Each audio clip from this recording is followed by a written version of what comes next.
Hey guys, it's me again, K-Town Fat Cat, with another baseball card opening video.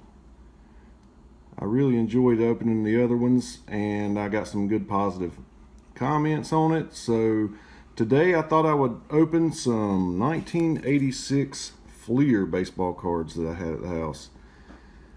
Let's see, I think pound for pound, this set might have the most Hall of Famers in it.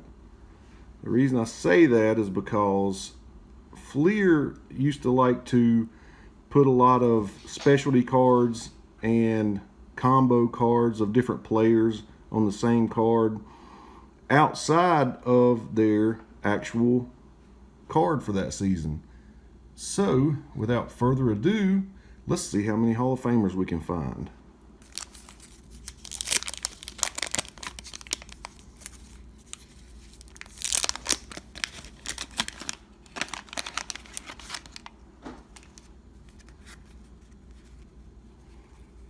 Baltimore Orioles sticker. Okay, Jack Perconti of the Mariners. And Jack set off the alarm.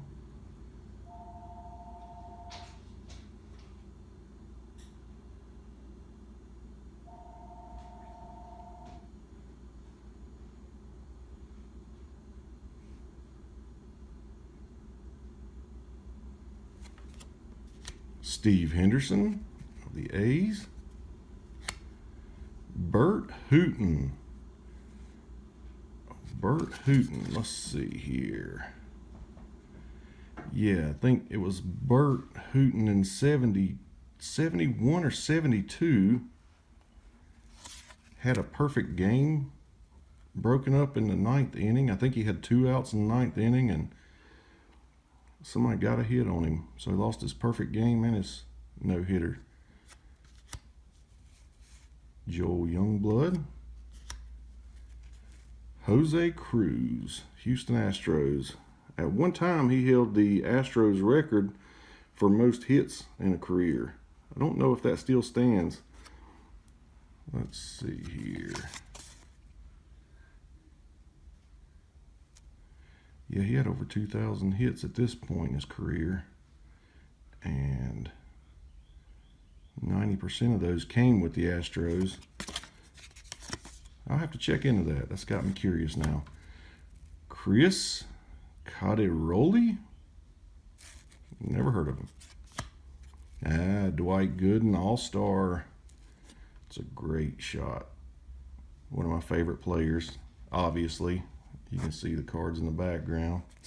And if you check out some of my other videos, I talk a little bit about Dwight.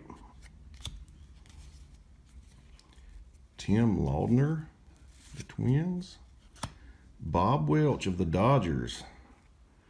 And I don't know if everybody remembers, but he actually got traded to the Oakland A's. And I think it was 1990, he won the Cy Young Award. He won 27 games that year. He was 27-6. So 21 games above 500. That is just amazing. Now, that was the first time anybody had reached that number of wins since 1972 when Steve Carlton did it with the Phillies. And I doubt we'll ever see that again. So just remember that. Bob Welch, 27 wins with the A's. Kevin McReynolds, he ended up going to the Mets. Let's see. Ron Guidry. I always talk about Ron. I love Ron. Louisiana Lightning. Now, it's funny. I was talking about Bob Welch earlier being 21 games above 500. He was 27-6. Well, Ron in 78 was 22 games above 500. Now, he was 25-3 in 1978. He won the Cy Young Award. He came in second to Jim Rice in the American League MVP that year. A lot of people gave him some first place votes in that voting for that award. But 25-3 What a phenomenal, phenomenal record. Ernie Riles, Joel Davis, Eric Davis.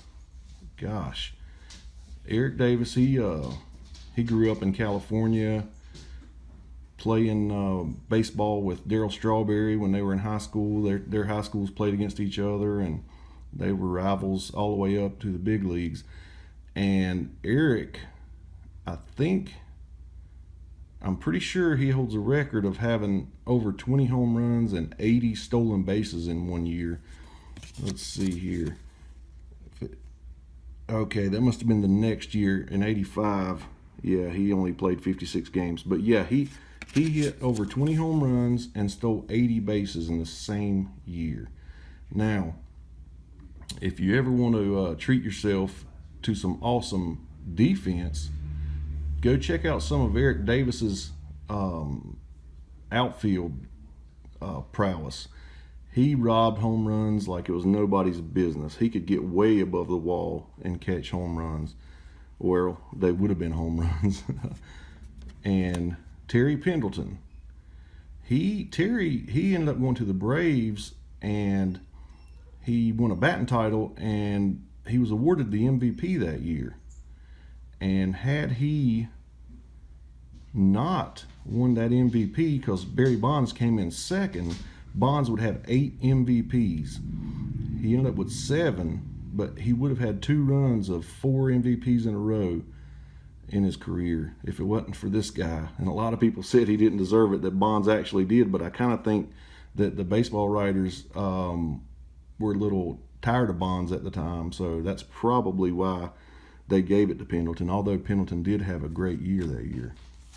Okay, let's see what's in the next pack.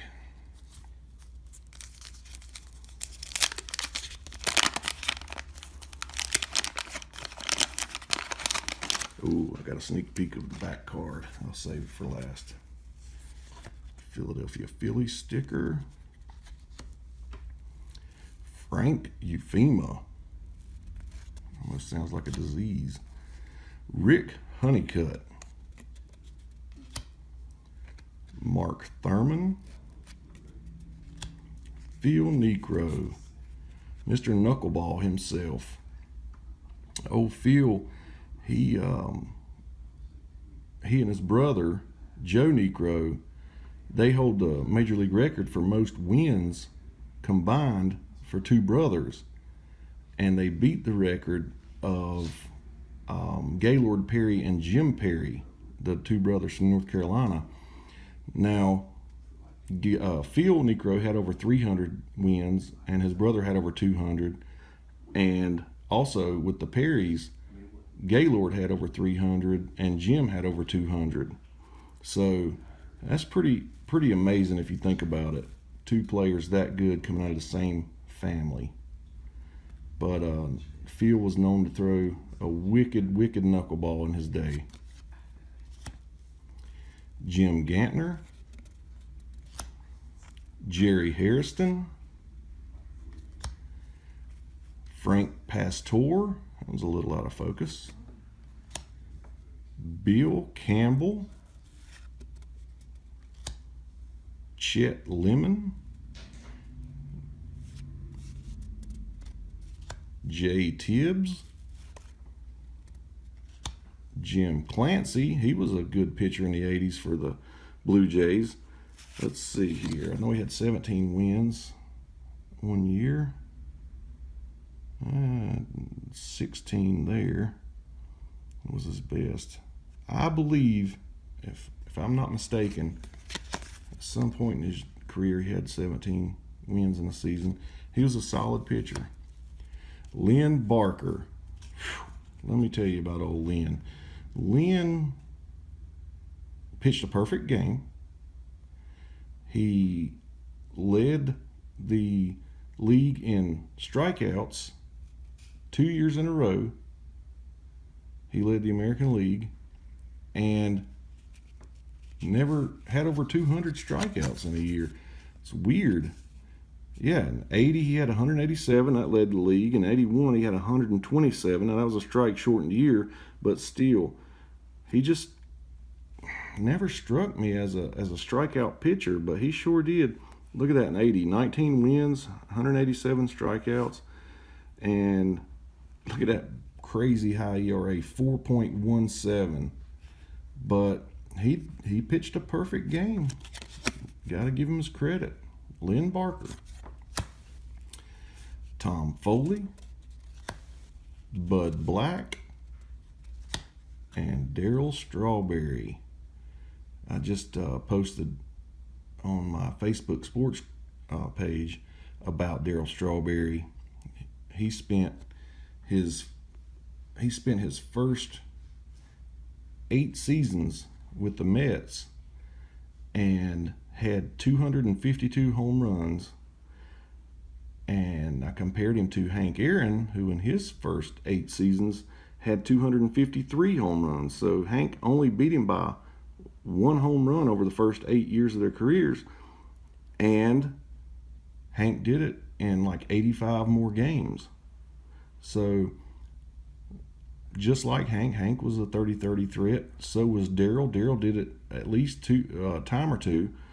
And I got a feeling he was on his way to Cooperstown, and then his drugs and personal problems kind of derailed that. But Darryl Strawberry was a fantastic ball player in the 80s. And like I said, he grew up, he was from South Central LA, so the fact that he escaped there and made it to what he made it to in the big leagues is a story all itself, you know. That's pretty impressive. So read up on Darryl if you don't know much about him. If you're young, I saw him hit like a 520-foot home run in Shea Stadium one time. He's just an amazing ball player. 6'6", pure muscle. Okay, let's see here.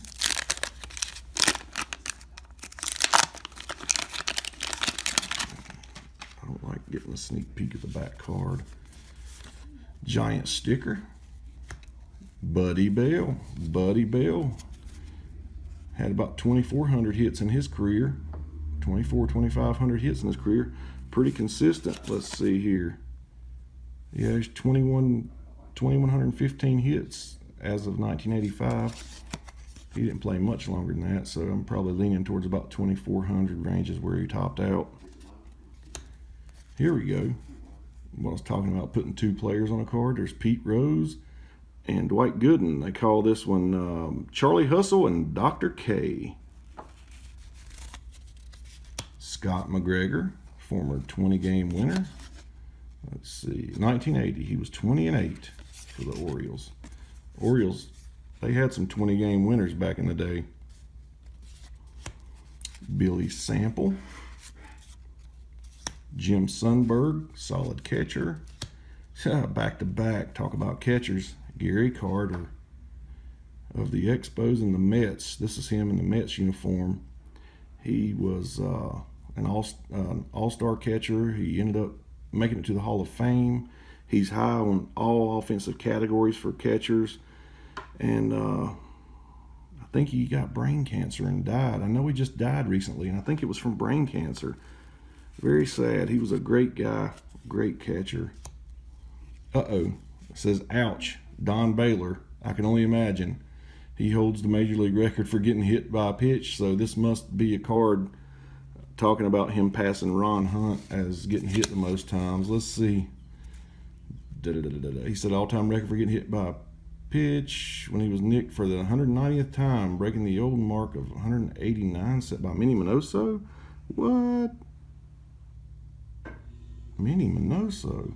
I'm going to check this. I'm sure he broke Ron Hunt's record. I'm going to check that. But anyway, yeah, he got hit by a pitch all the time. 79 AL MVP, 36 homers, 139 RBIs. Great player. Bill Lasky. Randy Bush. Neil Heaton. Hubie Brooks. Solid shortstop. Wow. I remember pulling this card out of a pack back in the day. This is a Jose Canseco rookie card. It's him and Eric Plunk, and it's a Major League Prospect card. This card, I remember I traded this card for like a JCPenney shopping spree one time. My buddy had his mom's JCPenney card, and this card was so valuable at the time, I loaded up on summer clothes. And now it's probably not worth anything after he, came out talking about steroids and his book Juiced, where he called out everybody's name. But Jose, 462 lifetime home runs, got kind of like blackballed from baseball and didn't quite make it to the 500 plateau, and that was his lifelong dream. I hate it for him. All he was doing was being honest. But Jerry Davis, Randy Reddy, and Jesse Barfield. Jesse Barfield was a good home run hitter for Blue Jays. Him and George Bell teamed up, and I think Jesse led in 86. He did. He led the American League with 40 home runs in 86. So I don't know, he kind of disappeared after a while. I don't think he made any noise into the 90s. But so in 85 he hit 27, and then like I said, the next year in 86 he hit 40. I know that. Led the league. So anyway, this year, 85, the league leader was Darryl Evans, the Tigers, like 40 years old, hit 40 home runs. Let's see here. Last pack.